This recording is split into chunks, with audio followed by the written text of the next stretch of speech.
নমস্কার, শুভ সকাল জানিয়ে দিনটা শুরু করছি। আশা করছি সকলেই ভালো আছেন, আমিও ভালো আছি। ঘুম থেকে উঠেই আজকে ফার্স্টে ঠাকুরের বাসনগুলো ধুয়ে নিয়েছি। আজ তো রবিবার, একটু দেরি হয়ে গেছে আমার উঠতে। আর এদিকে এবারে চাটা চাপিয়েছি। আপনারা তো জানেনই সকালে একটু লাল চা খাই, তবে আজকে একটু আদা দিয়েছি, কারণ গলাটা খুব ব্যথা করছিল সকাল থেকে।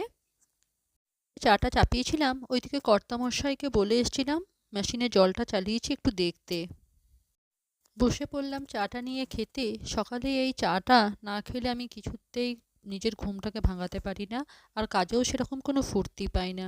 তাই এদিকে কর্তামশাই আমাকে রাগাচ্ছিল। চাটা খেয়ে নিয়ে ব্যালকনিটা ভালো করে ধুয়ে নিলাম। এবার বিছানাটা তুলে নেব। দুটো ঘরেরই বিছানাগুলো যা অবস্থা হয়ে আছে, আমার মনে হয় সকালবেলাতে সবারই ঘরে বিছানাটাই বোধহয় এরকমই হয়ে থাকে, এলোমেলো। এখন ভেতরের ঘরে বিছানাটা তুলে নিচ্ছি। এই ঘরের বিছানাটা ভালো করে তুলে নিলাম। এবার যাব সামনের ঘরে বিছানাটা তুলে নেব। এবারে এই ঘরে বিছানাটাও ভালো করে ঝেড়ে পরিষ্কার করে নেব। এই ঘরে বিছানাটাকেও খুব ভালো করে পরিষ্কার করে তুলে নিলাম। মেশিনটা চালু করে নেব। সার্ফটা দিয়ে দিই, কাপড়গুলো ভিজিয়ে দিই। মেশিনটা চালু করে দিয়ে বাসি কাজগুলো সারবো। আজ কর্তামশাইকে একটু তাড়াতাড়ি অফিস চলে যেতে হবে বলে কাল রাতেই কিছু সবজি আর একটু মাংস নিয়ে এসেছিল। মাংসটা আমি কাল রাতেই পরিষ্কার করে ভালো করে ফ্রিজে রেখে দিয়েছি, আর সবজিটাকে ভালো করে ধুয়ে নিয়েছিলাম, কিন্তু সঙ্গে সঙ্গে ফ্রিজে রাখিনি। জলটা ঝরিয়ে রাখার জন্যেই বাইরে রেখে দিয়েছিলাম। সবজিগুলোকে সব ভালো করে রেখে দিলাম, আর এসে গেছি এখন রান্নাঘরে। ফার্স্টে ভাবছি বাসনগুলোকে ধুয়ে নিই, কাল রাতে আর বাসনগুলো ধোয়া হয়নি। কাল অনেকটাই রাত হয়ে গেছিলো শুতে। সব কাজ একবার থাকলেও এই বাসন ধোয়াটা মনে হয় সারাদিনে 4 থেকে 5 বার আমার হয়েই যায়। এই শীতকালে জলের কাজগুলো করতে করতে অনেকটাই বেলাও হয়ে যায়, আর কাজ করতে ইচ্ছাও করে না। ঠান্ডার দিনে মনে হয় একটু গা ঢাকা নিয়ে ভালো করে বসে থাকি, তাই না? সপ্তাহের একটা ছুটি তো সবারই দরকার, তাই না বলুন? কিন্তু একটা গৃহবধূর যে কেন কেউ ছুটি দেয় না, বা কেউ বুঝতেও চায় না একটা গৃহবধূর কী চায়। বাসনগুলোকে ধুয়ে গেছিলাম একটু মেশিনটার কাছে, ড্রেন করে দিলাম। আর এসে গেছে এখন রান্নাঘরটা ভালো করে ঝাড় দিয়ে নিতে। রান্নাঘরটাকে ঝাড় দিয়ে এলাম এখন ভেতরের ঘরটাকে ঝাড় দিয়ে নিতে। ভালো করে ঝাড় দিয়ে নিই, তারপরে যাব কাপড়গুলো ড্রাই করতে দিয়ে দেবো। নিচে ঘরগুলো ঝাড় দিয়ে একটু এলাম ছাদে। কাপড়গুলো কাঁচা হয়ে গেছে, সেগুলো মিলে দেবো। আজকে রোদটাও উঠেছে খুব সুন্দর, আর আজকে হাওয়াটাও দেয়নি, যার জন্য রোদটা বেশ মিষ্টি লাগছে।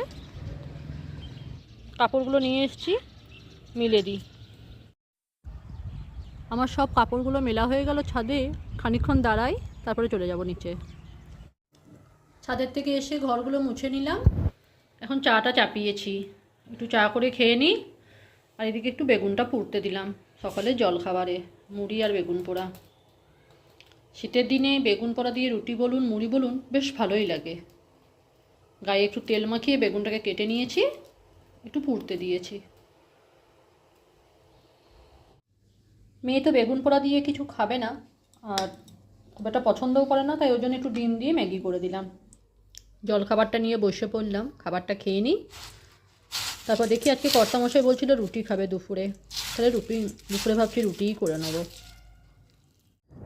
আজ দুপুরে আর ভাত বা রুটি কিছুই করিনি, আজ করেছি ফুলকো ফুলকো লুচি।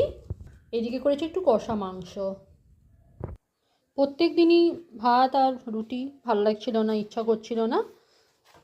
কর্তামশাই খেয়ে গেল অফিস, এখন আমার আর মেয়ের জন্য খাবারটা বাড়ছি। সন্ধে দেবো, তার জন্যেই কাপড়টা ছেড়ে নিলাম। সন্ধেটা দিয়ে দিই, তারপর আবার ফিরে আসছি। সন্ধেটা দিয়ে নিলাম, ঘড়িতে বাজলো এখন 6:10। রাতের রুটিটা করে নিয়েছি, এখন আলুর তরকারিটা করছি। রাতের খাবারটা একদম হালকাই রাখলাম। আলুর চোখার তরকারি চাপাচ্ছি, একটু টমেটো দিয়ে দেবো আর নুন আর হলুদ, তারপরে জল দিয়ে ভালো করে সেদ্ধ করে নেবো। অল্প ওপর থেকে ধনেপাতা কুচি ছড়িয়ে দেবো, তাহলেই হয়ে যাবে তরকারিটা। আজকের মতন তাহলে ভিডিওটা এখানেই শেষ করছি। আশা করছি ভালো লাগবে। ভালো লাগলে লাইক করে দেবেন, শেয়ার করবেন এবং কমেন্ট করে জানাবেন আপনাদের কেমন লাগছে। শুভরাত্রি।